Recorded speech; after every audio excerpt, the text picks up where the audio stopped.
Alors, on va commencer par finir le cours, ça va aller assez vite. Donc, il nous restait à faire la partie sur les satellites. Donc, dans la partie sur les satellites, en fait, ce qu'on va faire, c'est on va retransposer exactement ce que j'ai fait sur les planètes en changeant juste le centre de force. Donc, le centre de force, c'est la Terre et le satellite, c'est un point. Et donc du coup, ce qu'on va faire, c'est qu'on va se placer dans un référentiel, qui est le référentiel caractéristique de ce mouvement-là, qui est le référentiel géocentrique, qui est défini ici. Hop. Donc le référentiel géocentrique, il a pour centre le centre de masse de la Terre, et il y a trois directions qui sont trois étoiles fixes. Et on l'étudie sur une durée suffisamment courte pour qu'il puisse être considéré quasi en translation par rapport au référentiel de Copernic, donc quasi galiléen. Donc on ne prend pas en compte les effets non galiléens pour l'étude. D'accord ? Petite remarque qui est assez importante pour les applications numériques. La Terre, dans le référentiel géocentrique, fait un tour sur elle-même en 23h56 minutes. À ne pas confondre avec la durée d'un jour de 24 heures que vous avez appris depuis que vous êtes petit. Le petit delta entre les deux, c'est lié au fait que la Terre elle avance sur son orbite en même temps. Alors, comment est-ce qu'on va poser le problème ? On va lancer un satellite à partir d'un point de l'espace, n'importe où, alors soit depuis la Terre, soit depuis une fusée, peu importe, avec une vitesse V0. La vitesse V0 qui est ici, c'est la vitesse dans le référentiel géocentrique. Donc par exemple, si imaginez que le satellite c'est vous qui êtes au sol, vous avez déjà une vitesse dans le référentiel géocentrique parce que la Terre est en train de tourner autour d'elle-même. Donc vous n'êtes pas immobile dans ce référentiel-là. Donc ça, c'est notre condition initiale. On connaît la vitesse de départ et on connaît la position de départ. Si je connais la condition initiale, je peux trouver les deux constantes caractéristiques de la trajectoire, qui sont 1, la constante des airs, et 2, l'énergie mécanique. Donc la constante des airs, ça s'exprime comme la norme de R0 par vectoriel V0, et l'énergie mécanique, c'est énergie cinétique plus énergie potentielle. D'accord ? Sur les problèmes de dynamique terrestre, assez souvent, on redéfinit le terme potentiel ici en fonction de G0, que j'ai défini juste en dessous, que je vais réécrire, qui est là, de G0 qui vaut la grande constante de gravitation universelle, mt, sur RT carré. Ça, si vous faites l'application numérique, c'est à peu près 9,8 mètres seconde moins 2. Donc ça représente quoi ce petit G0 ? Ça représente ce que serait le poids au sol si vous étiez dans un monde où la Terre ne tourne pas autour d'elle-même et si elle était à symétrie à symétrie parfaitement sphérique. Donc c'est pas exactement l'accélération de la pesanteur, mais c'est en ordre de grandeur c'est la même chose. Donc du coup, le terme potentiel, là comme ça, vous allez le voir assez souvent réécrit. Donc si vous injectez grand GMT ici, et ça va vous donner tout ce truc-là. Hugo, je réponds à votre question juste après, je réécris juste ça. Donc ça vous donne petit G0, RT carré, sur, qu'est-ce qui reste ? Alors la masse, elle est devant, et le signe moins, il est devant. D'accord ? Donc ça, il ne faut pas que vous soyez traumatisé, il faut juste que vous fassiez bien attention aux notations sur la lettre G. Si c'est grand G avec une lettre anglaise, etc., c'est la constante de gravitation universelle. Si c'est petit g, c'est un champ gravitationnel.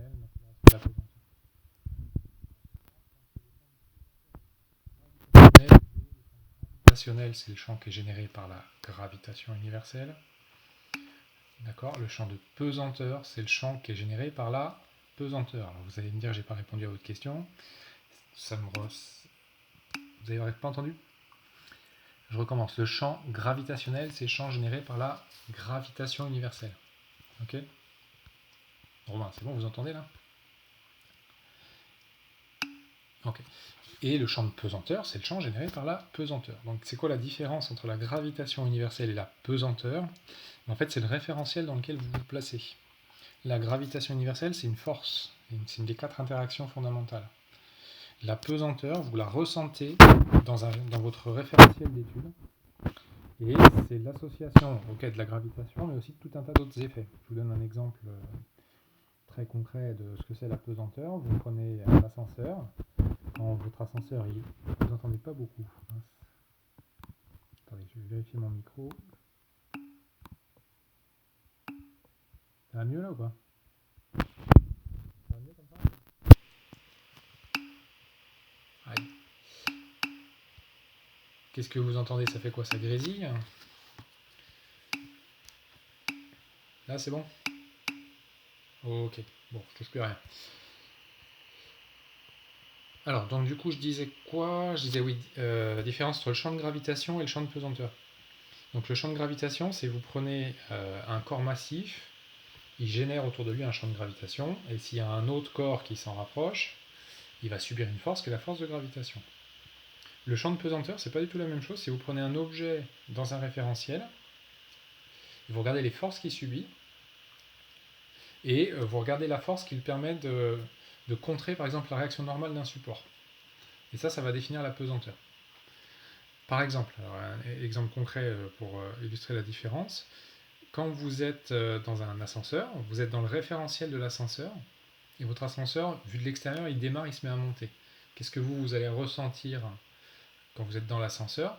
Vous allez ressentir le fait que vous vous sentez un peu écrasé vers le bas. D'accord? Donc la traduction de je me sens un peu écrasé vers le bas, c'est mon poids dans l'ascenseur est un peu plus grand que mon poids hors de l'ascenseur. Ça, c'est le champ de pesanteur. Au niveau de la Terre, ce qui se passe, c'est que la Terre, elle est ronde, elle est massive, donc vous êtes attiré vers le centre de la Terre par la répartition de masse, mais elle tourne aussi sur elle-même, et du coup, le fait qu'elle tourne sur elle-même va générer dans le référentiel terrestre une force centrifuge qui vous éjecte vers l'extérieur. Ce qui fait que si la Terre se mettait à tourner extrêmement rapidement sur elle-même, vous vous retrouveriez à flotter à sa surface en fait. D'accord? Ça illustre la différence entre champ de gravitation et champ de pesanteur. Donc nous, on est dans une situation où on est dans le référentiel géocentrique galiléen. Donc le terme à prendre en compte, c'est pas le poids, c'est l'interaction gravitationnelle. La notion de poids n'existe pas dans ce référentiel-là. D'accord? Ça, c'est assez important à comprendre parce que quand vous faites votre bilan des forces, si vous me dites le système subit le poids, vous faites une erreur de raisonnement qui est une erreur assez profonde. Sachant que tout ce que je viens de raconter là, ce sera repris et redéveloppé par les collègues en deuxième année, parce que c'est au programme de deuxième année, c'est les référentiels non galiléens. D'accord? Donc là, on a posé le problème avec la constante C et l'énergie mécanique. Et en fait, on va se poser comme question, je veux lancer un satellite dans l'espace. Pour lancer un satellite dans l'espace, je veux faire en sorte qu'il ne retombe pas sur Terre. Donc comment est-ce que vous faites pour lancer un satellite dans l'espace? Vous partez d'un point de départ qui est sur Terre, donc ici, et puis vous allez communiquer une certaine vitesse à votre satellite. D'accord? Donc, par exemple, si donc vous imaginez que votre satellite c'est une craie, je pars d'ici là, et je décide de lancer la craie vers le haut. Bon, qu'est-ce qu'elle va faire si je la lance vers le haut? Elle va faire ça, et puis après, hop, elle va retomber, elle va s'écraser. D'accord? Donc déjà, on ne va pas la lancer vers le haut, on va plutôt la lancer sur le côté. On va plutôt la lancer comme ça. Donc on va chercher plutôt à la lancer comme ça. Si je la lance, alors je vais repartir de ce point-là, si je la lance pas trop fort, elle va faire comme ça ma craie. Boum. Si je la lance un peu plus fort, elle va faire comme ça. Elle va tomber un peu plus loin. Si je la lance beaucoup plus fort, elle va faire comme ça. Et il y a un moment où en la lançant bien comme il faut, je vais réussir à faire en sorte qu'elle parte comme ça. D'accord? Là, avec ça, on va pouvoir trouver ce qu'on appelle la vitesse de satellisation, qui est la vitesse avec laquelle je dois lancer l'objet dans le référentiel géocentrique. Ça c'est important, c'est dans le référentiel géocentrique, pour que l'objet ne retombe pas sur Terre. D'accord? Alors il y a un truc très simple pour bien comprendre ça, c'est pour ceux qui ont des références cinématographiques riches. La semaine dernière, il y a Uderzo qui est mort, n'est-ce pas? Vous prenez dans les... Alors c'est dans lequel? C'est dans les 12 travaux d'Astérix. Vous prenez Obélix qui lance le javelot. Donc ceux qui ont déjà vu ça, vous prenez Obélix qui lance le javelot. Donc là, il y a la Terre. Obélix, il prend son javelot, il le lance, et le javelot, il se met à faire ça. Comme ça.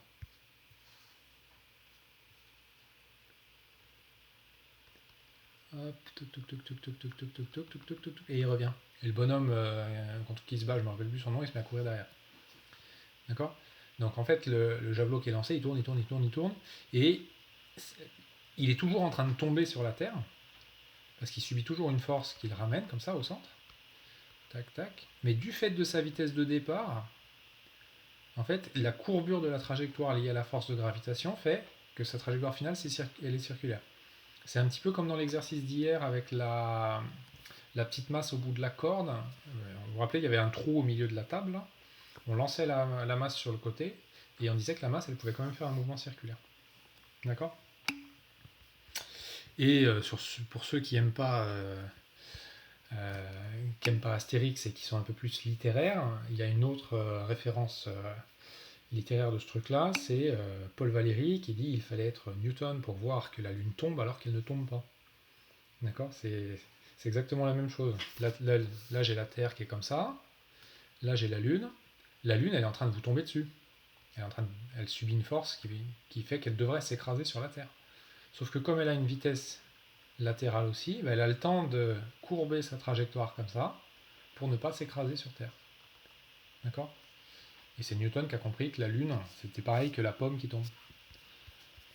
Pour schématiser un peu. Ok?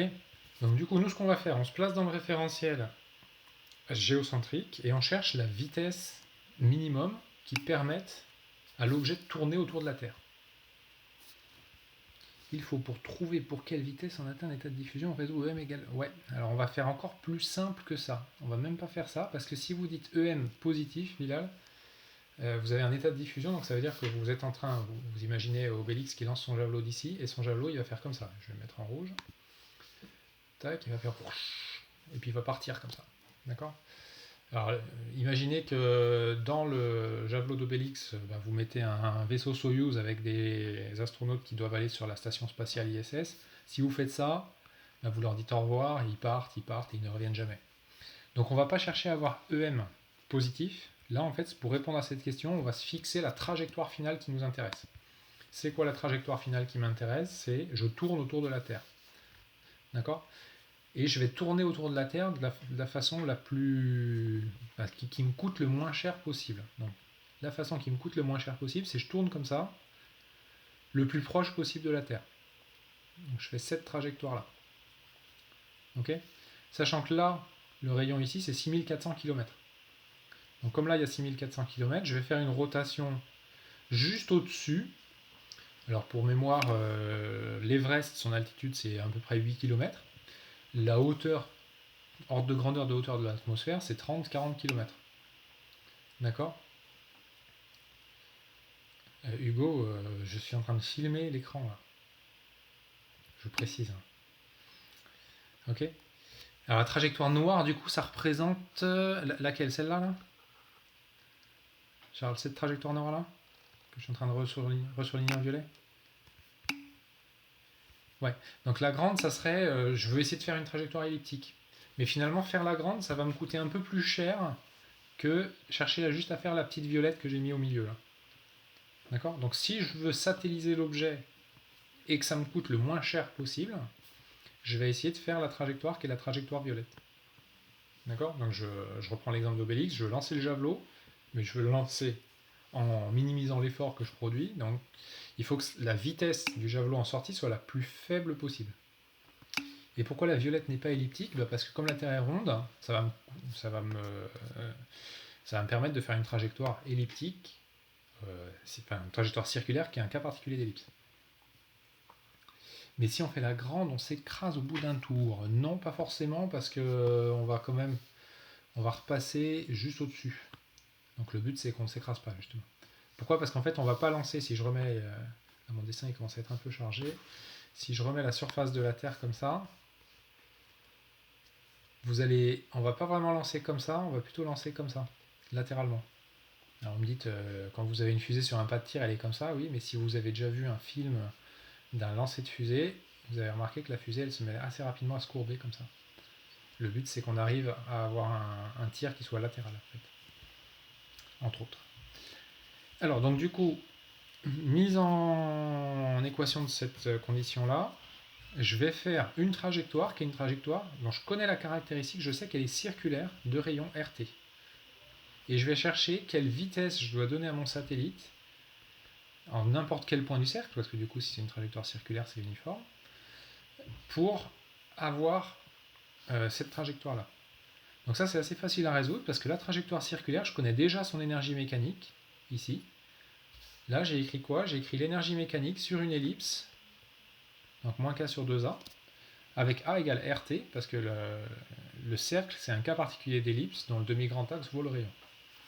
Et à droite j'ai écrit énergie cinétique plus énergie potentielle. J'ai plus qu'à résoudre ce truc-là, et je trouve que la vitesse du satellite c'est racine de GMT sur RT, ce qui fait à peu près 8 km par seconde. Ok. Puis je vous ai mis une petite remarque sur le javelot d'Obélix pour que vous voyez l'énergie qu'il faut communiquer au javelot pour pouvoir le lancer. Ça vous permettra de voir la force dégagée par Obélix. D'accord? Si votre satellite il est à une distance qui n'est pas RT, ici, là, mais qui est R0, je connais aussi sa vitesse. Donc du coup, en fait, je vais pouvoir, à partir de cette vitesse-là, trouver toutes les autres vitesses de toutes les trajectoires circulaires. Donc typiquement, quand vous lancez un satellite, vous commencez par envoyer votre fusée sur une orbite basse, qui est une orbite à peu près 200 km, et vous allez avoir tout un tas de satellites en orbite basse, comme ça, qui vont faire plusieurs tours par jour. Vous allez voir défiler dans le ciel, c'est par exemple le cas de la station internationale. Vous la voyez passer dans le ciel, donc vous voyez un petit trait de lumière qui passe à intervalles, plusieurs fois par jour. Alors vous la voyez que la nuit, mais bon. Donc du coup, ça, c'est les mouvements circulaires. D'accord?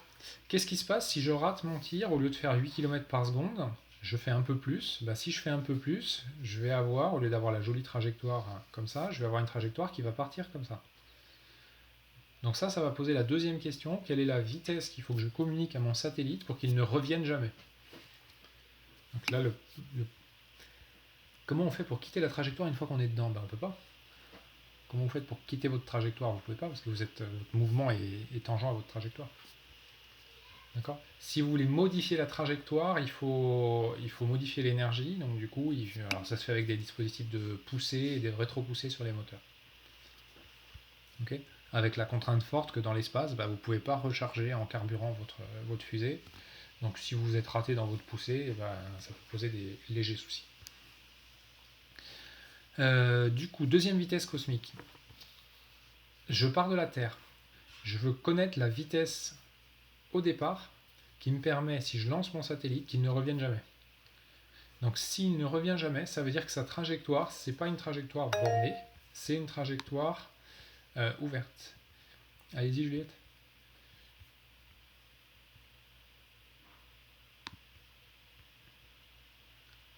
Juliette, elle voulait prendre la parole ou elle a juste bugué?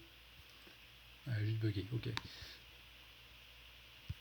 Alors du coup, ma trajectoire, c'est une trajectoire qui est ouverte. Fausse manip, ok. Donc c'est ouverte au sens, c'est pas une ellipse. D'accord? Quelle est la trajectoire qui coûte le moins cher pour faire ça? C'est une trajectoire qui est une trajectoire parabolique. Donc la trajectoire parabolique, c'est la trajectoire pour laquelle l'énergie mécanique totale est nulle. On avait vu ça quand on avait tracé le profil d'énergie potentielle effective qui faisait comme ça. Hop. Comme ça c'était l'EP effective. Bilal, allez-y. Pardon monsieur. Ouais. Est-ce que c'est possible de revenir juste un point sur comment on a traduit le fait qu'on veut le minimum pour que ça rassure un peu? Pour la trajectoire circulaire? Oui, voilà. En fait, si vous regardez l'énergie, donc votre énergie c'est moins K sur 2RT. D'accord? Si vous regardez comment ça évolue, ça avec le rayon. Ouais, mais pourquoi c'est moins K sur 2RT? Ah, ça c'est le cours, ça. Ça, je l'ai démontré quand j'ai fait le mouvement circulaire. D'accord? Du coup, on réutilise ça pour... ok. Ouais. D'accord? Ok, c'est bon. Merci. Alors, question de Romain, je viens de me rendre compte que VSAT ne dépend pas de la masse de l'objet. Oui. Alors, pourquoi? Ça, c'est le principe d'équivalence, en fait. C'est le principe d'équivalence qui fait que que la masse grave et la masse inerte sont égales. Donc du coup, en gros, dans le membre de gauche de votre PFD, vous allez avoir masse fois accélération. Et dans le membre de droite de votre PFD, vous allez avoir la masse qui intervient aussi via la constante de gravitation universelle, via l'interaction gravitationnelle. Et les deux vont se simplifier du fait du principe d'équivalence. D'accord ? Alors par contre, l'écriture avec le K, là, si j'explicite pas K, je peux la transposer par exemple au cas de l'exercice qu'on a fait hier sur l'électron. C'est pas le même cas dans ce cas-là. Mais c'est la même écriture. Du coup, si je reviens à ma vitesse de libération. Donc je cherche une énergie mécanique nulle. Énergie mécanique nulle, ça correspond, en termes de profil d'énergie potentielle effective, à ça comme énergie mécanique. C'est ça qui m'intéresse. EM égale 0. Donc c'est la limite entre l'état lié, qui est en dessous, et l'état de diffusion qui est au-dessus. Donc c'est aussi un état de diffusion, l'énergie mécanique nulle, pour laquelle votre satellite il va s'éloigner, et à la fin, il va arriver à l'infini avec une vitesse nulle. D'accord ? Donc j'écris EM égale 0, je connais déjà EM, et j'en déduis la vitesse. Et donc votre vitesse, vous trouvez que ça fait racine de 2 fois la vitesse qu'on avait calculée juste avant. Donc la vitesse de libération, c'est racine de 2 fois la vitesse de satellisation. Et non, ça ne dépend pas du profil de EPF. C'est ça qui est intéressant, c'est que ça dépend que de la valeur de l'énergie mécanique. Même si EPF il est plus profond, moins profond, peu importe, la vitesse de libération, elle, c'est toujours la même. D'accord ? Et alors si EM est positif, ça marche aussi, sauf que si EM est positif, ce qui va se passer, c'est que votre satellite, il va quitter l'attraction de la Terre, et il va arriver, entre guillemets, à l'infini avec une vitesse non nulle. Donc dit autrement, vous êtes parti avec une vitesse plus forte, donc du coup, vous arriverez, vous irez plus vite, quoi. Ok ? Mais oui, ça marche aussi, c'est aussi un état de diffusion. Donc ça vous dit quoi, ça vous dit à partir de ce point de départ là, en fait j'ai une plage de vitesse qui me permet soit de satelliser mon satellite, soit de le faire s'échapper de l'attraction terrestre. Donc satelliser, ça va être toutes les situations où on met un satellite en orbite. Échapper de l'attraction terrestre, ça va être toutes les situations où on va lancer par exemple une sonde pour aller sur Mars, pour aller sur Jupiter, pour se rapprocher du Soleil. D'accord ? Éventuellement où on va envoyer un bonhomme sur la Lune aussi. C'est quoi R2 ? Ah non, c'est racine de 2. Là, ça c'est une racine carrée. Hop. C'est la racine de 2 qui était là. D'accord ?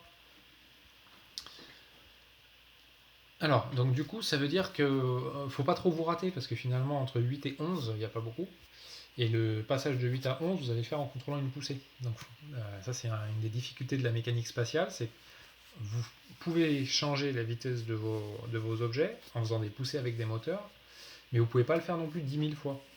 D'accord ? Donc il faut bien réfléchir à votre phase de poussée, il ne faut pas vous rater, parce que si vous vous ratez, vous allez peut-être potentiellement rater la cible. D'accord ? Et si on est entre 8 et 11, il se passe quoi ? Il se passe ça, la trajectoire qui est celle-là. Vous faites une ellipse comme ça. D'accord ? Donc vous êtes entre les deux. Donc ça va vous permettre par exemple d'envoyer un satellite depuis une orbite basse vers une orbite haute. Tac.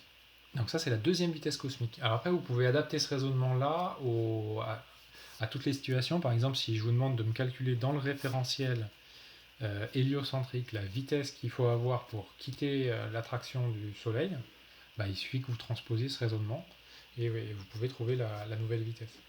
D'accord ? Ce que j'ai marqué en bas. Alors pour bien comprendre ce qui se passe, là je vous ai fait une figure où vous avez les différentes trajectoires possibles en fonction de la vitesse initiale. Donc le point de départ il est à droite ici. La Terre elle est dessinée en trait épais, c'est le trait qui est ici là. Et on augmente petit à petit la vitesse initiale. Donc qu'est-ce qui se passe si on a une vitesse qui est inférieure à la vitesse que j'appelle vitesse circulaire, qui est la vitesse qui correspond à la première vitesse cosmique ici ? Vous avez une trajectoire qui est elliptique. D'accord ? Sauf que votre vitesse elle est trop faible, donc du coup ici c'est l'apogée de la trajectoire. Et ici ce serait le périgée. Et comme le périgée il est dans la Terre, vous vous écrasez sur Terre. D'accord ? Si vous avez une vitesse qui est égale à la vitesse circulaire, vous suivez exactement cette courbe là. Et si votre vitesse elle est supérieure, vous suivez une ellipse, comme ça. Si vous atteignez la vitesse de libération, vous avez ici la parabole. Et si vous avez une vitesse supérieure, vous avez ici l'hyperbole. Donc ça, c'est en fonction de comment vous avez lancé votre fusée au départ. Deuxième situation que vous avez déjà vue en terminale, que je refais donc assez rapidement, c'est... Alors vous ne comprenez pas la différence entre une hyperbole et une parabole. En fait, pour vous concrètement, c'est un peu la même chose. La différence, c'est que dans une hyperbole, quand le point il atteint la limite en l'infini, il l'atteint avec une vitesse non nulle, alors que dans une parabole, quand le point il atteint la limite en l'infini, il l'atteint avec une vitesse nulle. Mais géométriquement, une hyperbole et une parabole, ça se ressemble pas mal. La parabole c'est comme ça, et l'hyperbole c'est juste un peu plus ouvert comme ça. D'accord ? En fait, vous, l'hyperbole, d'habitude, vous la voyez plutôt comme ça. Je vais refaire un autre petit schéma. D'habitude, quand vous tracez une hyperbole, vous la tracez comme ça. Vous avez y égale 1 sur x. Là. Ça, c'est y en fonction de x. Ça, moi, l'hyperbole, je la vois pas tout à fait comme ça. Je la vois plutôt comme les deux branches ici, là. Comme ça. Et finalement, là, vous pouvez rajouter votre axe YX. Moi, j'ai deux branches d'hyperbole. Il suffit que vous tourniez cette figure-là un petit peu là. Cette figure-là, vous la tournez, vous récupérez ce truc-là.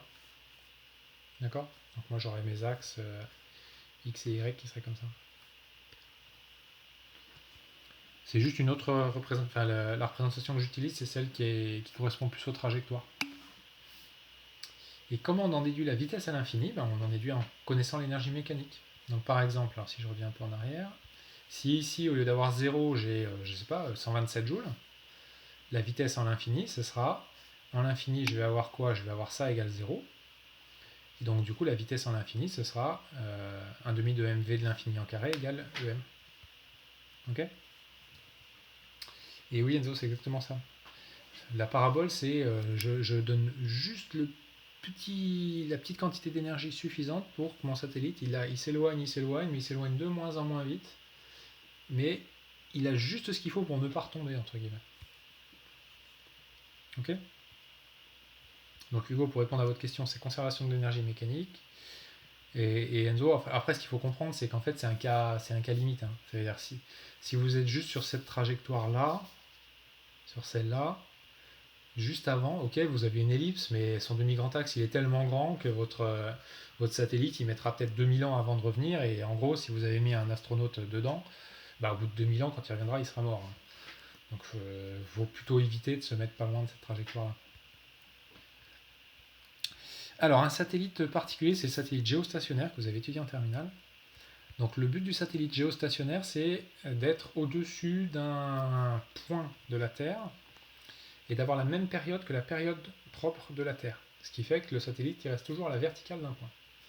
Alors, première situation qu'on peut envisager, c'est est-ce que je peux mettre un satellite au-dessus de Lyon ? Donc ici, vous avez Lyon, c'est le point A. Si vous voulez mettre un satellite au-dessus de Lyon, vous tracez ce pointillé ici. D'accord ? Et il faut que votre satellite il tourne en même temps que Lyon qui est en train de tourner suivant cette trajectoire-là. Comme ça. Du coup, il faut que votre satellite il fasse comme ça. Est-ce que ça, c'est physiquement possible ? Réponse non, parce que la trajectoire, elle a pour foyer le centre de force. Et là, vous voyez que le foyer de ma trajectoire, c'est ce truc-là, c'est pas du tout le centre de force. Donc la figure qui est posée là, en fait, ça, c'est une figure qui est physiquement impossible. Vous ne pouvez pas avoir un satellite qui reste à la verticale au zénith au-dessus de Lyon, ce n'est juste pas possible. Par contre, ce que je peux faire, c'est je peux essayer de faire un satellite qui est ici, dans le plan équatorial. Tac, tac, comme ça. D'accord ? Qui va être ici. Donc comment est-ce que moi je vais le voir depuis Lyon, ce satellite-là ? Je ne vais pas le voir au zénith, je vais le voir à peu près à 45 degrés dans la direction du sud. D'accord ? Mais il pourra ne pas se déplacer. Donc du coup, satellite dans ce plan-là. Et après, il me reste à trouver la distance au centre de la Terre de ce satellite. Allez-y, Hugo.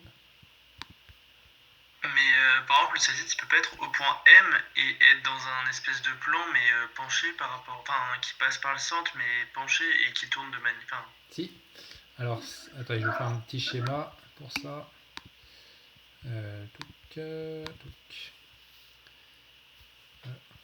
Donc satellite au point M, vous avez dit.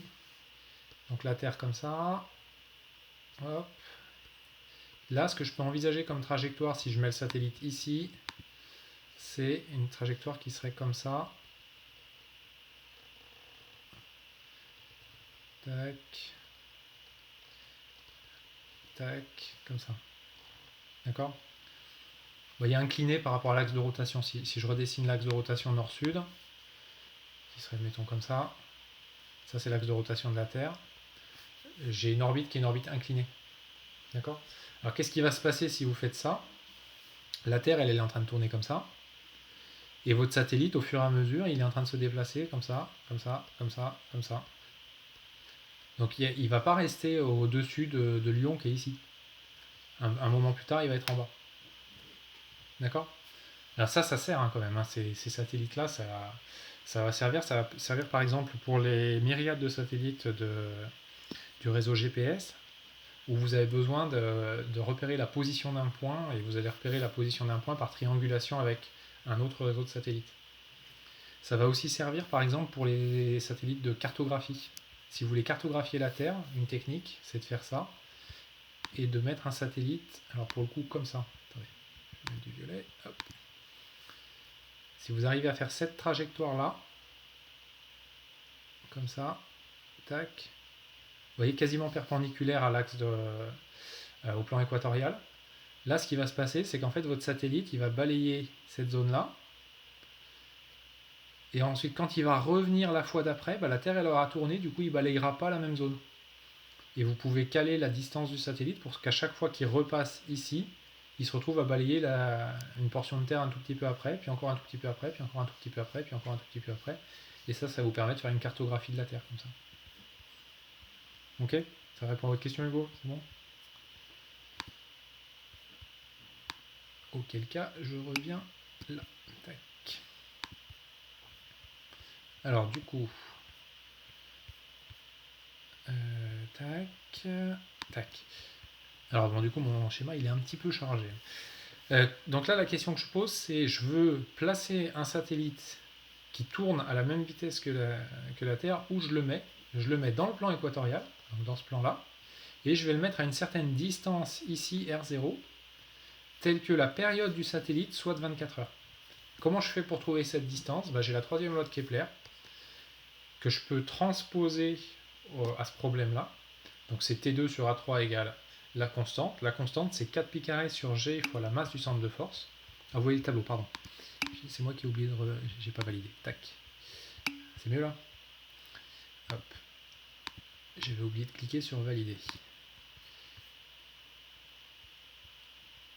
Hop, hop. Voilà. Donc du coup, voilà. Donc j'applique la troisième loi de Kepler. Et ici, dans la période, je vais prendre la période propre de rotation de la Terre sur elle-même. Donc les 23h56. Ouais. Ok ? Ça vous permet de trouver l'altitude de votre satellite, qui est un résultat que vous aviez trouvé en terminale, qui était de 36 000 km.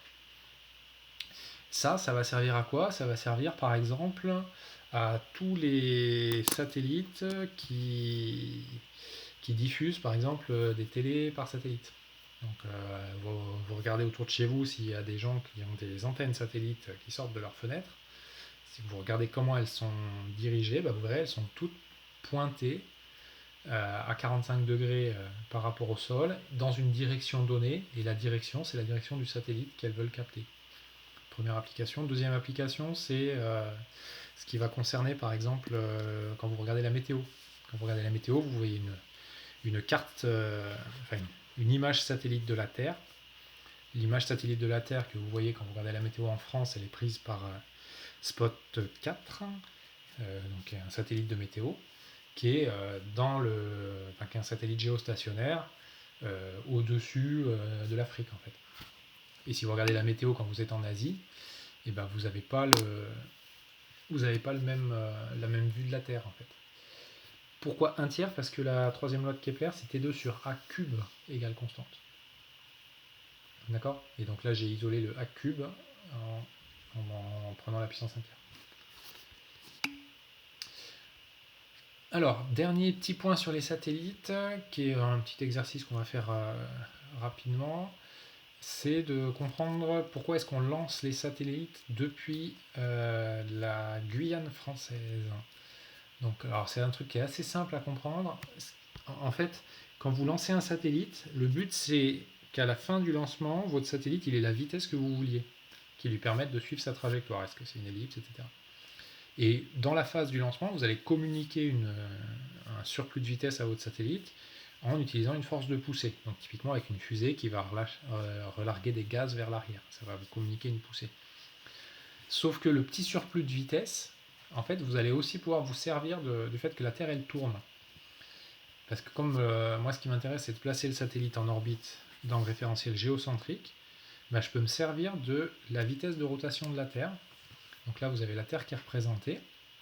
Et en fait, ce qu'il faut comprendre, c'est que comme la Terre, elle tourne dans ce sens-là, quand je suis ici, dans le référentiel géocentrique, j'ai déjà un vecteur vitesse qui est comme ça. Alors que quand je suis ici, j'ai un vecteur vitesse qui est plus petit, puis quand je suis ici, j'ai une vitesse nulle dans le référentiel géocentrique. Et quand je suis en dessous, j'ai une vitesse qui est plus petite. Donc ça, c'est comme un solide en rotation. Là, j'ai une plus grande vitesse parce que, tac, je suis à une plus grande distance du centre, enfin de l'axe de rotation, pardon. D'accord ? Et comme j'ai déjà une vitesse dans le référentiel géocentrique, et le petit surplus de vitesse que je vais devoir apporter, il va être un peu plus faible si je lance ma fusée d'ici ou si je la lance d'ici. D'accord ? Et ça tombe bien parce que ici, à cet endroit-là, par là, il y a un truc qui s'appelle la Guyane française. La Guyane française, hop, sa latitude, c'est 5 degrés de latitude nord. Et ça donne un intérêt stratégique à ce territoire-là qui est essentiellement, c'est un des intérêts stratégiques de la Guyane. D'accord ? Alors on va essayer de quantifier un petit peu les choses dans l'exercice là. Donc étude dans le référentiel géocentrique, ok. On note oméga la vitesse angulaire de la Terre, vous avez toutes les données. Exprimer l'énergie mécanique initiale du satellite lorsqu'il est sur le pas de tir. Donc quand il est sur le pas de tir, il est déjà à une certaine distance du centre de force et il a déjà une certaine vitesse. Donc pour la question 1, je vais peut-être le faire avec un... Attends, je vais ouvrir un truc de dessin. Ça sera plus facile.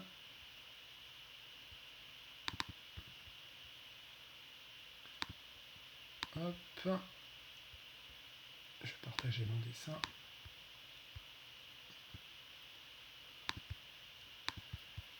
Tac.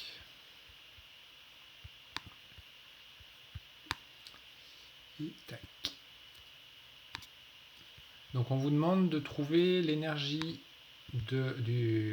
mécanique du satellite quand on est sur le pas de tir. Donc, pour la question 1. Donc l'énergie mécanique, c'est quoi ? C'est l'énergie cinétique plus l'énergie potentielle. D'accord ? Quand je suis sur le pas de tir, qu'est-ce que j'ai comme énergie cinétique ? L'énergie cinétique que je vais avoir, ça va être 1/2 de la masse du satellite fois la vitesse du satellite sur le pas de tir, je vais l'appeler V0 au carré. Et l'énergie potentielle, c'est moins constante de gravitation universelle, masse de la Terre, masse du satellite, sur la distance du satellite au centre de force. Le satellite, il est sur Terre, donc sa distance au centre, c'est RT. Ok ? Il me reste à trouver ça. Pour trouver ça, je vais faire un petit schéma en vue de dessus. Donc là, c'est l'axe de rotation de la Terre, en vue de dessus.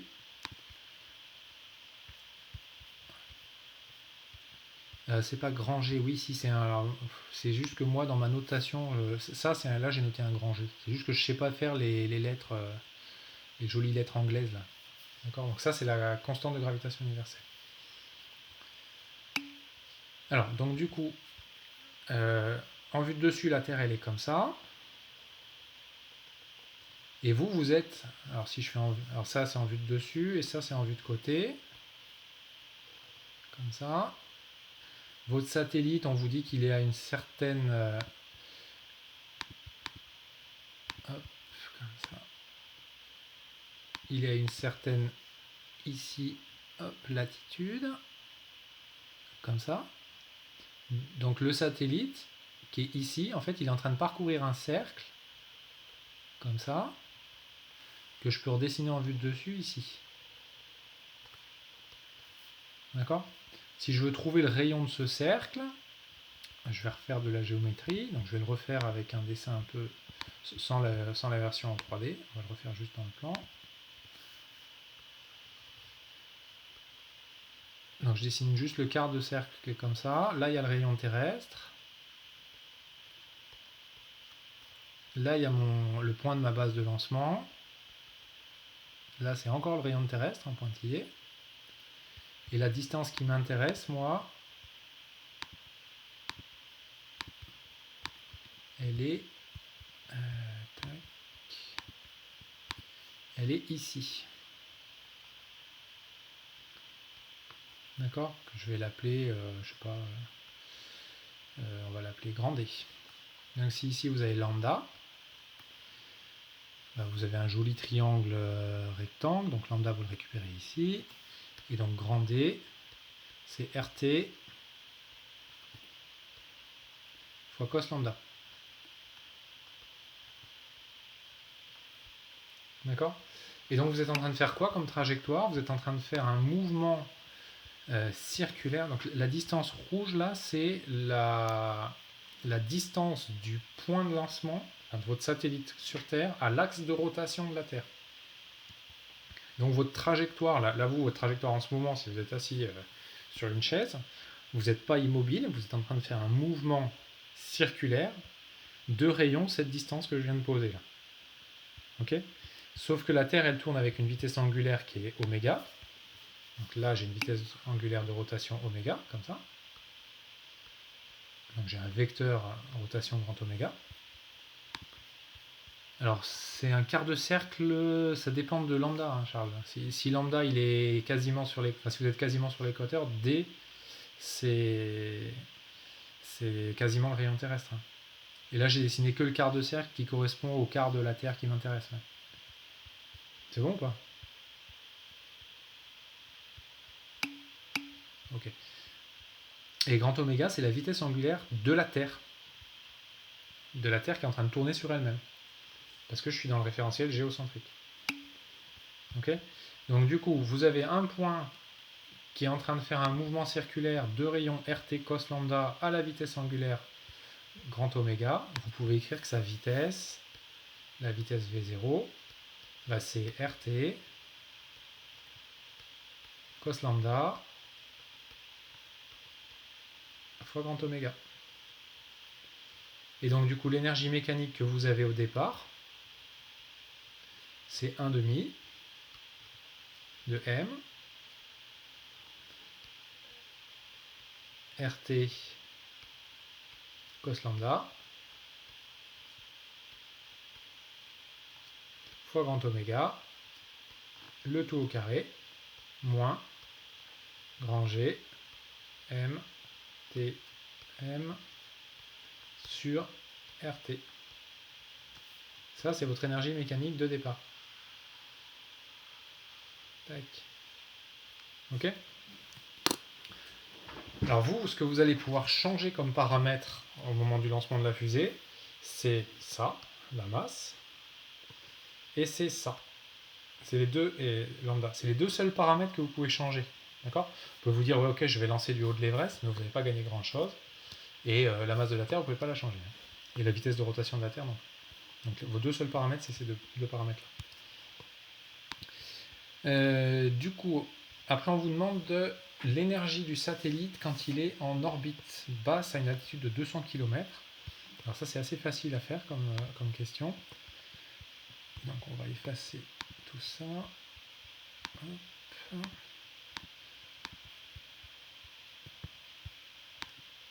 Mince, j'ai fait tac, tac, tac, tac. Non, je voulais qu'il soit blanc mon carré. Hop. Donc pour la deuxième question, donc maintenant vous avez la Terre qui était comme ça, et votre satellite, vous voulez qu'il ait une orbite comme ça, un mouvement circulaire. Donc altitude de 200 km. Donc si je note H l'altitude, 200 km, ça veut dire que le rayon de votre nouvelle trajectoire, c'est petit r égale l'altitude plus le rayon terrestre. D'accord ? Quelle est l'énergie mécanique sur l'orbite basse ? Votre orbite basse, c'est une orbite circulaire. L'orbite circulaire, c'est un cas particulier d'orbite elliptique. Donc je peux directement écrire que l'énergie, c'est moins g mtm sur 2 fois le rayon de ma trajectoire. H plus RT. Là, j'ai appliqué la formule de l'énergie mécanique sur une trajectoire elliptique. D'accord ? Qui est une formule que vous avez le droit de donner directement. Si vous n'êtes pas convaincu de ça, vous le retrouvez en refaisant le raisonnement qu'on avait vu pour le mouvement circulaire. Donc ça, c'est la question 2. Alors, question 3. Le lancement se fait depuis la base de Kourou. Sachant qu'un gramme de combustible fournit 40 kJ, exprimer la masse de combustible nécessaire pour placer en orbite un satellite d'une tonne. Alors pour ça, ce qu'il faut faire, c'est qu'il faut juste calculer la différence d'énergie entre l'état final et l'état initial, et puis vous divisez par la quantité d'énergie fournie par gramme de combustible. Donc pour la question 3, ça je l'appelle EM2, ça EM1. Donc si je pose, alors on va l'appeler comment on va l'appeler, epsilon égale 40 kJ par gramme de combustible, la masse de combustible,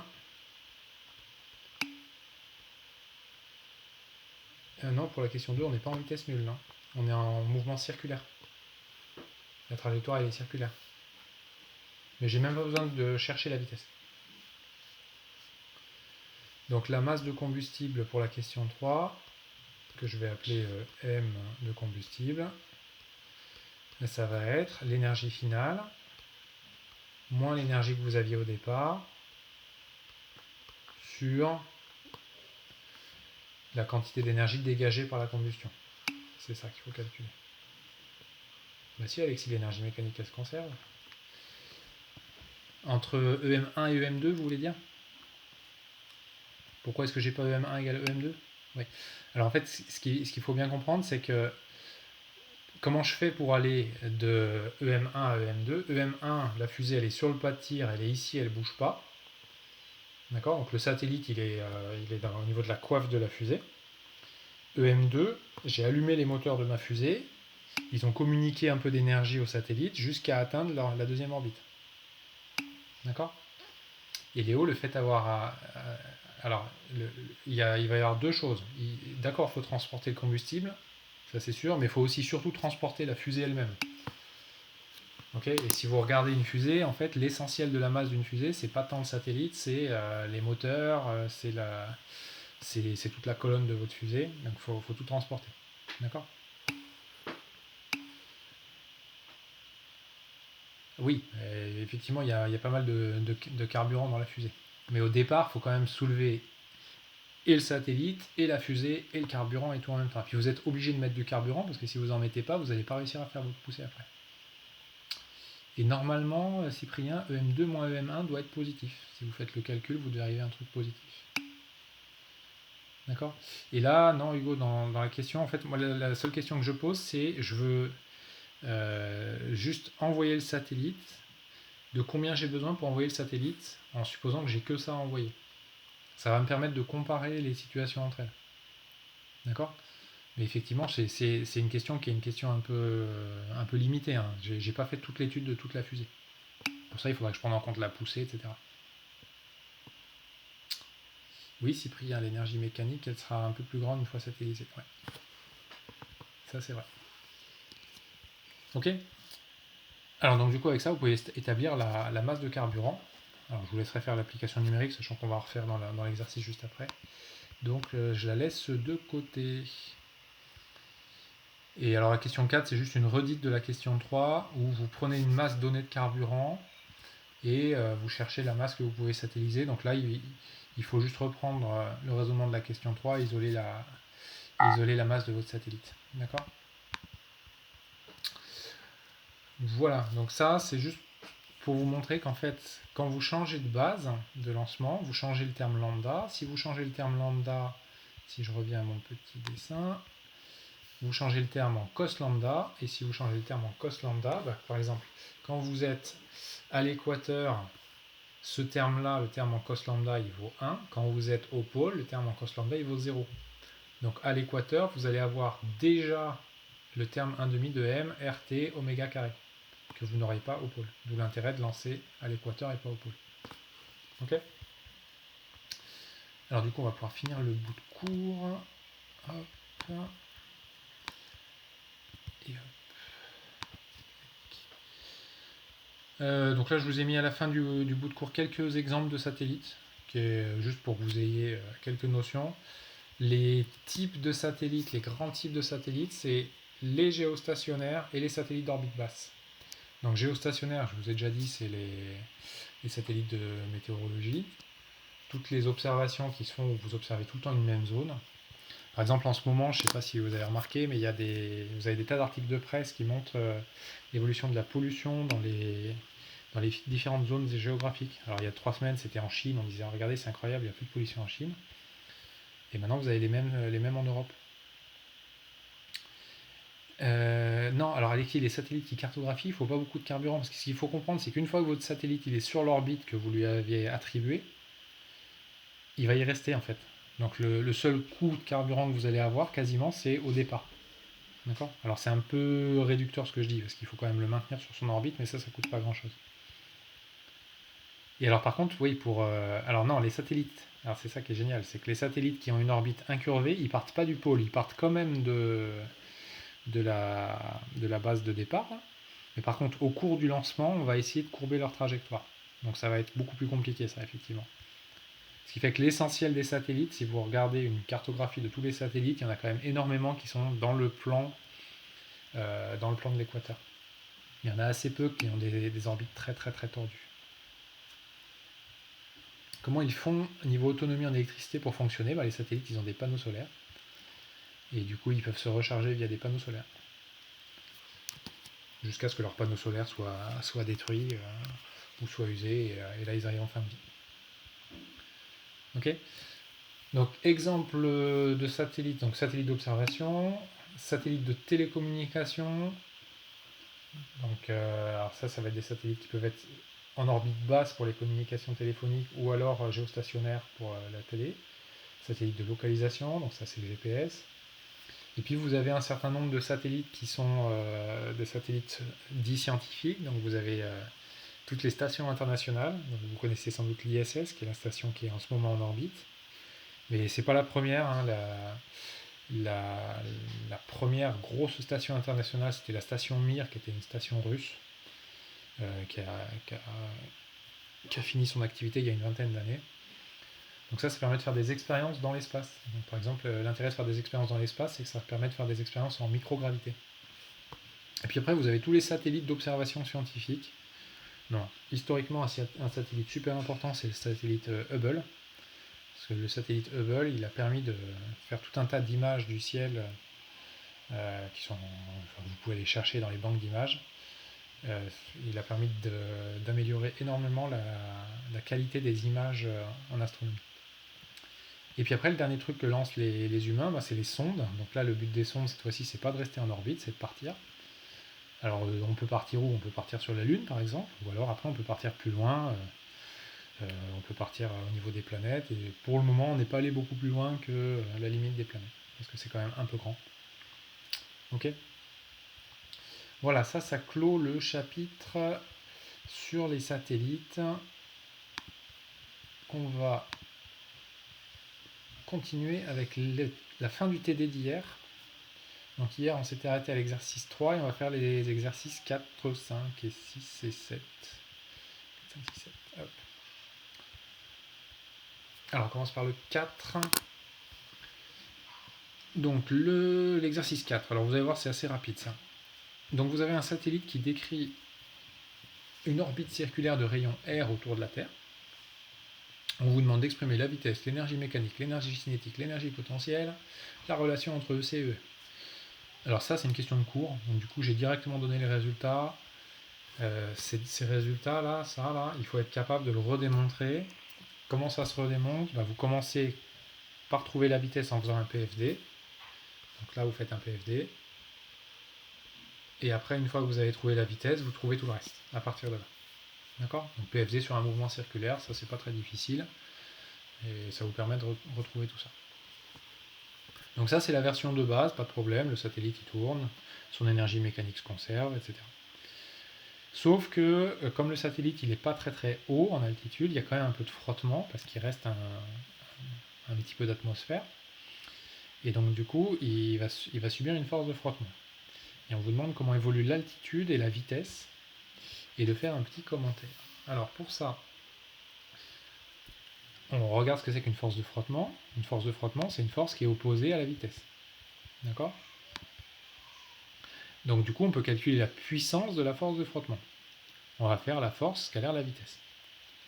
Donc je calcule ce truc-là. La seule chose que je vais dire là, c'est que ce terme-là, il est négatif. Je ne cherche pas à l'exprimer, est-ce que c'est en V, V carré, etc. Je dis juste c'est négatif. Une fois que j'ai dit que c'était négatif, si j'applique le théorème de l'énergie mécanique, j'en déduis que l'énergie mécanique, ici, au cours du temps, elle va diminuer. Donc qu'est-ce qui se passe si l'énergie mécanique diminue? Ce truc-là diminue. D'accord? Pourquoi je dis que ce truc-là diminue? Parce qu'en fait, comme les frottements ils sont faibles, la trajectoire elle reste quasi circulaire. Donc je peux quand même appliquer les formules de la question 1 sur une première orbite, puis sur l'orbite d'après, puis sur l'orbite d'après, etc. Donc EM diminue. Si EM diminue, comme EM c'est moins EC, ça vous dit que EC il augmente. Et ça vous dit que EP il diminue. Et si vous regardez comment évoluent les grandeurs, si EC augmente, ça veut dire que la vitesse augmente. Et oui, Charles, je vais mettre la correction sur le drive. Oui. Non, attendez, je crois que je ne l'ai pas mis. Si, allez vérifier, je ne me rappelle plus si je l'ai mis ce matin. Ou sinon, je la mettrai à la fin du cours. J'ai peut-être que la version d'hier encore. Ouais, je la mettrai à la fin du cours. Donc suivez sur le poly que je projette et je vous la mets juste à la fin. Du coup, je disais quoi? Je disais oui, donc EM diminue, donc EC augmente. Si EC augmente, ça veut dire que la vitesse augmente. Et si EP diminue, ça veut dire que l'altitude diminue. Donc votre satellite, il va faire quoi? Au début, il fait comme ça. Et puis, il va se mettre à faire ça. Et puis, en allant de plus en plus vite. Et puis, il va finir par s'écraser sur Terre.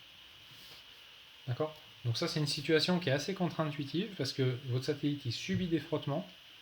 Et du fait des frottements, sa vitesse se met à augmenter. Ça, c'est assez paradoxal. Et oui, c'est juste parce que le rayon change en même temps. D'accord? Donc en fait, c'est une compétition de deux effets. Un effet qui est lié au frottement et un effet qui est lié au fait que vous changez de rayon. Donc du coup, quand vous changez de rayon, vous changez aussi d'énergie potentielle. Ok?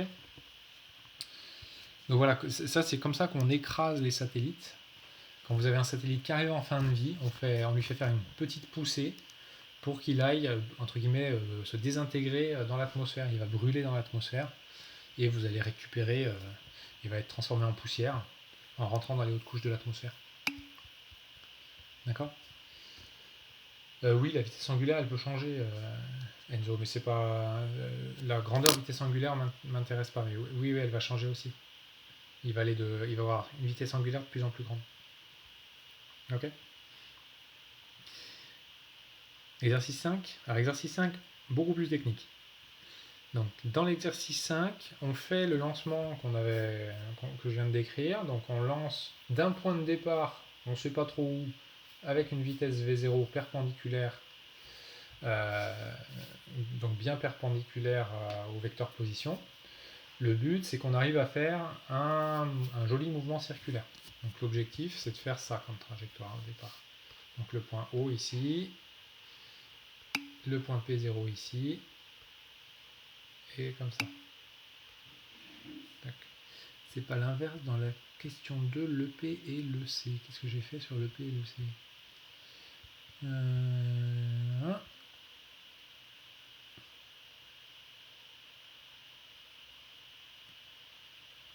Oui, pardon. Là c'est le contraire. la conclusion est bonne, c'est l'énergie cinétique augmente et l'énergie potentielle diminue. Par contre, la conclusion que j'ai encadrée, elle est bonne. Là, j'ai tapé trop vite. Ok, Étienne. Mais la conclusion, c'est celle que j'ai encadrée, elle est bonne. Donc, je corrige ça.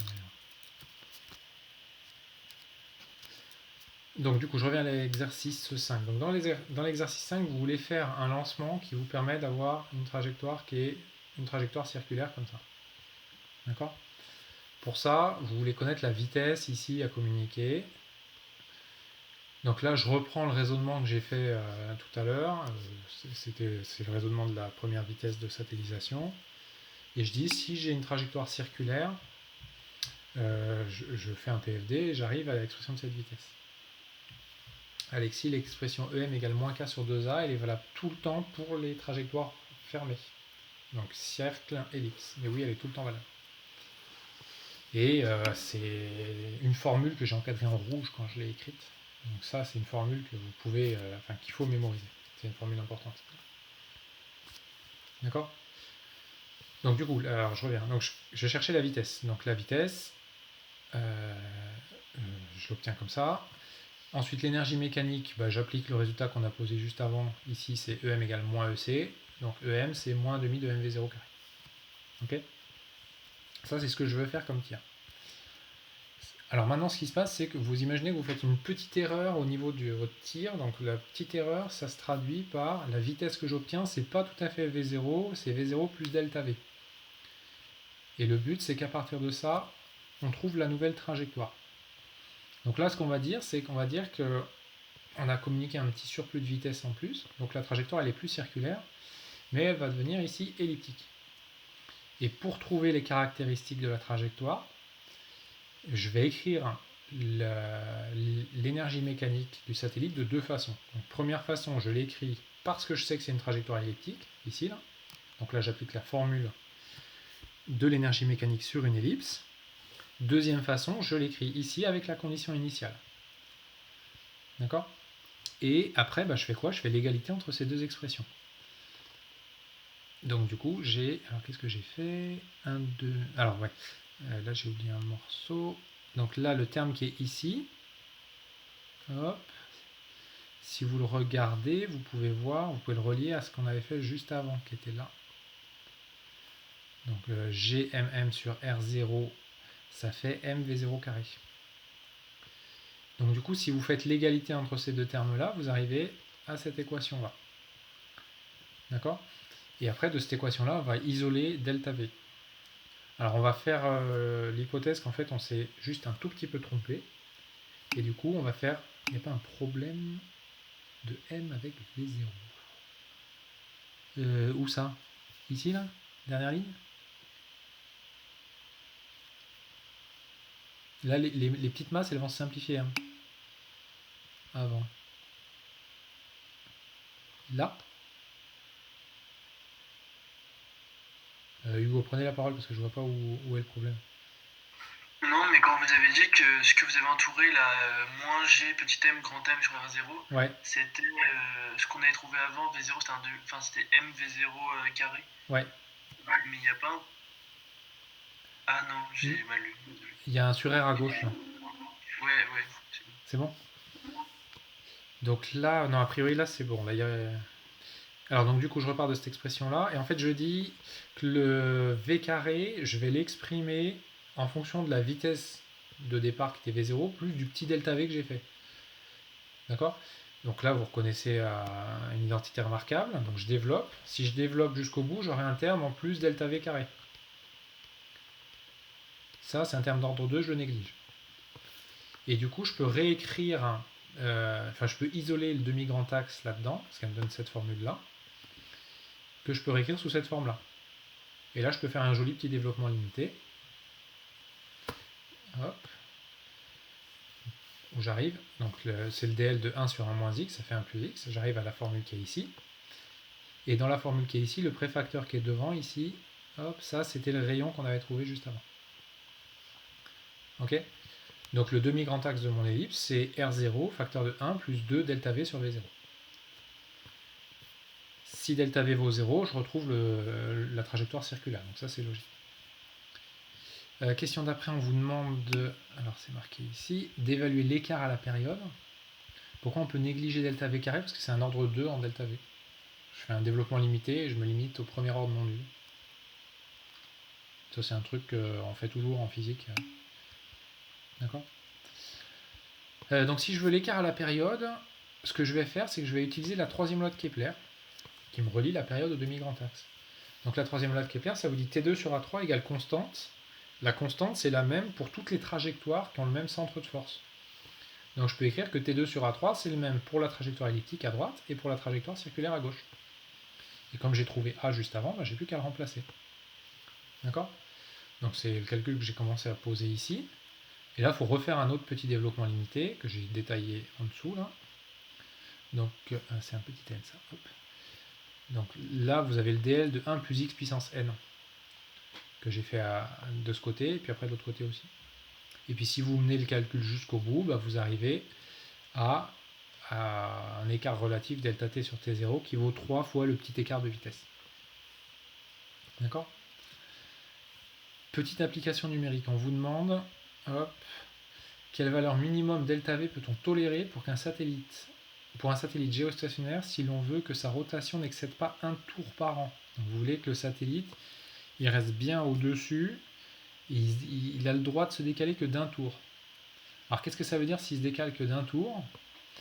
En un an, la Terre elle fait 365,25 tours sur elle-même, et je vais dire que le satellite, lui, il a le droit de faire 366,25 tours. D'accord? Donc de ça, je peux en déduire la valeur de ce delta t sur t0, qui vaut 366 sur 365 t0 moins t0 sur t0. Ça fait à peu près 2,710 moins 3. Je redivise par 3, et ça vous donne la petite écart qu'il ne faut pas rater quand vous faites votre tir. Et donc vous voyez que la valeur ici, elle est quand même toute petite. D'accord? Donc ce qui se passe, c'est qu'au moment du tir, si vous faites une toute petite erreur, vous allez modifier beaucoup la trajectoire. Alors en pratique, tout ne se joue pas non plus au moment du tir. En pratique, ce que vous faites quand vous lancez une fusée, c'est que vous faites votre tir, et puis vous ajustez un tout petit peu la trajectoire en temps réel. Le satellite, il a des petits moteurs intégrés qui permettent de faire des petites poussées. Le problème, c'est que quand vous utilisez les moteurs de votre satellite, si vous faites trop de poussées, le satellite il n'a pas non plus une réserve de carburant infinie. Et le moment où il n'a plus de carburant, c'est le moment où il est en fin de vie, et c'est le moment où où vous ne pouvez plus vous en servir. Parce que vous ne pouvez plus contrôler sa trajectoire. Et à partir du moment où vous ne contrôlez plus sa trajectoire, il ne vous sert plus à rien. Voilà, ça c'est la conséquence d'une petite erreur de lancement. Vous n'avez pas compris le raisonnement de la question 2. Question 2, là, c'est là. À quel moment vous n'avez pas compris? Prenez la parole, Alexis, si vous avez un micro, et dites-moi à quel moment ça a bloqué. Pourquoi on égalise EM? Là, les deux là. Alors ça c'est un raisonnement clé, ça. Alors, je vais l'entourer en rouge là, parce que c'est un truc... Ce passage-là, c'est un raisonnement ultra standard que vous allez devoir faire à chaque fois que vous avez un problème avec une ellipse. Donc ce qu'il faut comprendre, c'est que la trajectoire que j'obtiens, c'est ça. C'est une trajectoire elliptique. D'accord? Le centre de force, il est ici. En n'importe quel point de cette trajectoire, n'importe où, je peux écrire EM égale moins K sur 2A. Parce que c'est une trajectoire elliptique. Ok? Et ensuite, ce que je dis, c'est cette énergie mécanique là, je vais la calculer ici. Et pour ce point-là, pour écrire EM, je vais dire EM c'est EC plus EP. Je vais revenir à la définition. Donc EM c'est aussi EC plus EP. D'accord? Et ça, vous pouvez le faire n'importe où. Par exemple, imaginez que je sois... Attendez, je vais prendre un stylo vert. Pourquoi il ne veut pas aller prendre un stylo vert? Ah, j'ai fait bugger le truc là. Tac. Imaginez que je sois ici, en ce point-là de la trajectoire, au point A, à une distance RA. Je peux dire que EM, c'est 1 demi de M VA carré moins GMMT, MTM sur RA. Là, j'ai juste écrit l'énergie mécanique au point A. D'accord? Et je peux le faire pareil au point vert. Au point vert, l'énergie mécanique, c'est l'énergie cinétique. Donc le V là qui est ici, c'est le V du point, je vais l'appeler B. Ça c'est V de B. Et le R0, c'est la distance qui est ici. R0. Et comme j'ai conservation de l'énergie mécanique, je donne l'expression générale moins K sur 2A, et je sais qu'elle est égale à l'énergie mécanique n'importe où ailleurs. C'est bon, Alexis? Ça vous permet même de trouver, si je vous demande de me trouver la vitesse en ce point-là, je vous donne un point quelconque sur la trajectoire, par exemple, je suis ici, et je vous dis quelle est la vitesse en ce point. En fait, vous pouvez répondre si vous connaissez la distance au centre. Il suffit de faire conservation de l'énergie mécanique et d'isoler la vitesse. D'accord? Tac. Alors, avant-dernier exercice, pardon, l'exercice 6. Donc ça, c'est pareil, l'exercice 6, c'est un exercice assez classique qui reprend un petit peu quelques idées de l'exercice qui était à la fin du poly. C'est pour ça que j'ai pas fait les applications numériques tout à l'heure, je vais les faire maintenant. Alors, c'est le lancement d'un satellite en plusieurs temps. Donc, premier temps, tout à l'heure, on était parti de la Guyane. Premier temps, vous placez votre fusée sur une orbite basse. Au moment où la fusée elle est placée sur une orbite basse, vous allez pouvoir lâcher les parties basses de votre fusée, donc pour avoir un peu moins de masse. Et ensuite, vous allez vouloir envoyer votre satellite sur une orbite plus haute. Pour ça, on va utiliser ce truc-là qui s'appelle une orbite de transfert qui vous permet de passer de ce point-là à ce point-là. D'accord ? Alors, comment ça se fait ? En fait, on va montrer qu'il faut faire une petite poussée avec vos moteurs ici, là, et une autre poussée ici. Donc pour ça, énergie mécanique du satellite sur l'orbite basse, sur l'orbite géostationnaire. Donc une question 2, ça c'est facile, c'est question de cours. Donc je les ai faites dans la correction rapidement. J'ai juste fait les applications numériques. Donc sur l'orbite basse, j'ai pris l'expression de l'énergie mécanique, application numérique. Pour le cas géostationnaire, j'ai commencé par trouver l'altitude à partir de la troisième loi de Kepler, et ensuite j'ai refait application numérique. Ok. Demi-grand axe de la trajectoire violette. Alors là, géométriquement, en fait, toute cette distance-là, tac, ça c'est le grand axe, donc ça c'est 2 fois A. Et si vous regardez 2 fois A, ça fait RV plus RH. Donc c'est la relation que j'ai écrite ici. Et une fois que je connais le demi-grand axe, je peux trouver l'énergie mécanique sur l'orbite de transfert. Donc j'applique la formule de l'énergie mécanique sur une orbite elliptique. Donc moins GMT sur 2A, ici, là. Et je peux faire l'application numérique, 9 gigajoule. Si je veux placer le satellite sur l'orbite de transfert, il faut que je lui apporte l'énergie qui est énergie finale moins énergie initiale. Donc je fais l'application numérique sur ENT moins ENB. Ça fait 24 gigajoules. Ok. Pardon. Et ensuite, ce que je peux faire, c'est que je peux trouver la vitesse du satellite quand il est sur l'orbite de transfert, juste au point de départ, donc juste à ce point-là. Donc vous imaginez, ce qu'il faut comprendre, c'est que le petit surplus d'énergie que vous allez apporter à votre satellite, vous le faites sur une poussée qui est très courte.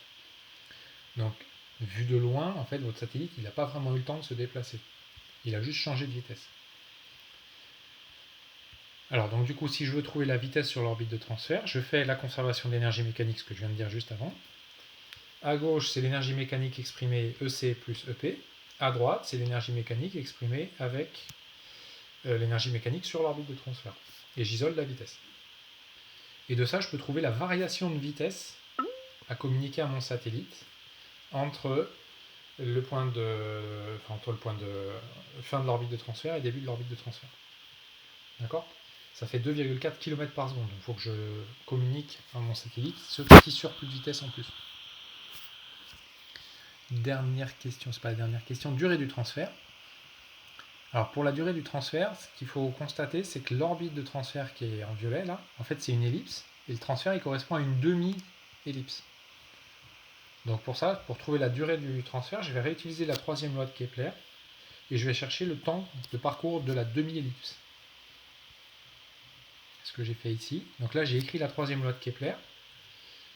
Le temps, la période sur ma trajectoire elliptique, ça serait 2 fois le temps de transfert, parce que je fais qu'une demi-ellipse.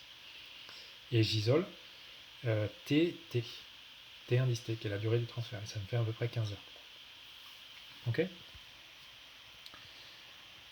Ensuite, on vous demande la masse de combustible pour faire le transfert. Alors pour ça, il faut partir de l'énergie de départ et il faut aller jusqu'à la trajectoire finale qui correspond à l'énergie quand je suis sur la dernière orbite. Donc il faut calculer l'énergie à apporter. Donc vous faites EM haute moins EM basse. Ça fait 28 gigajoules. Et ces 28 gigajoules, en fait, vous divisez par les 40 kilojoules par gramme et vous trouvez qu'il faut 700 kg de combustible juste pour faire le transfert. D'accord ? Et après, la fin de la question, on en a déjà parlé. À savoir, j'ai quand même besoin de lancer la fusée aussi. Voilà, donc cet exercice-là, c'est un grand classique. Je vais vous montrer sa version martienne, en fait. Vous allez voir qu'on peut faire la même chose en version martienne. Je vous explique juste l'exercice 7 avant, rapidement. Hop. Alors l'exercice 7, le but c'est de démontrer que la trajectoire est une conique. Je vous ai dit la deuxième loi de Kepler, première loi de Kepler, pardon. Le mouvement des planètes autour du Soleil est une ellipse.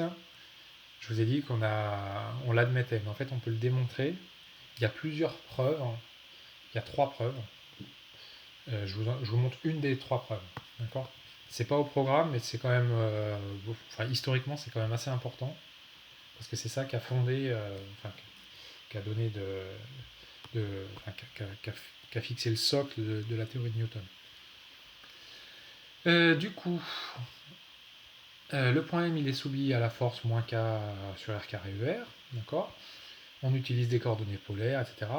Question 1, montrer que le mouvement est plan, etc. Ça, c'est cours basique, on l'a déjà fait. Donc c'est juste pour se rappeler de l'expression du moment cinétique. Le moment cinétique, c'est m r carré θ point avec les coordonnées polaires habituelles. D'accord ? Question 2. On vous demande de montrer que le vecteur h qui s'appelle petit p fois v moins eθ, c'est une constante, ou p, c'est ce truc-là. Alors ça, vous ne pouvez pas l'intuiter comme ça. Comment est-ce qu'on va faire pour montrer que ce truc-là, c'est une constante ? Je vais le dériver par rapport au temps. Et en le dérivant, je vais montrer que la dérivée est nulle. Donc c'est le calcul que j'ai posé là. Je le dérive par rapport au temps à gauche, et je montre que le membre de droite est nul. Donc le membre de droite, je vais le faire étape par étape. dv sur dt, je vais appliquer le PFD. Et dEθ sur dt, c'est moins θ.ER. Et si vous allez au bout du calcul, vous montrez que sa dérivée, ça vaut 0. D'accord ? Comment je vais me servir de ça ? Je vais m'en servir, je vais faire le produit scalaire de h par le vecteur Eθ. À gauche, produit scalaire de deux vecteurs, c'est produit des normes fois le cosinus de l'angle entre les deux vecteurs. Et à droite, Eθ scalaire lui-même, ça fait 1, et V scalaire Eθ, ça fait Rθ point. Du coup, j'arrive à cette égalité-là, ici, là. Et le θ point, qui est ici, je le réécris via la constante des airs, un petit peu comme ce que j'ai fait avec l'énergie potentielle effective. D'accord ? Et là, je crois que j'ai fait une jolie faute de frappe, parce que là, c'est un moins. C'est un moins. Hop. Tac. Et donc après, j'isole R, et en isolant R, je récupère bien la trajectoire, qui est la trajectoire du... Non, c'est un plus, pardon. Non, c'est bon. Pas de faute de frappe. Qui est la trajectoire d'une conique, qui est celle que je vous avais donnée dans le cours. Ok ? Après, on vous demandait de tracer des trajectoires. Donc là, je vous ai montré un petit code Python pour faire les trajectoires et différentes trajectoires en fonction de l'excentricité. Le bleu, c'est un cercle. 0,5, c'est une ellipse. 1, c'est la parabole. Et 2, c'est l'hyperbole. Et toutes ces trajectoires ont le foyer. Le foyer, il est ici, au centre.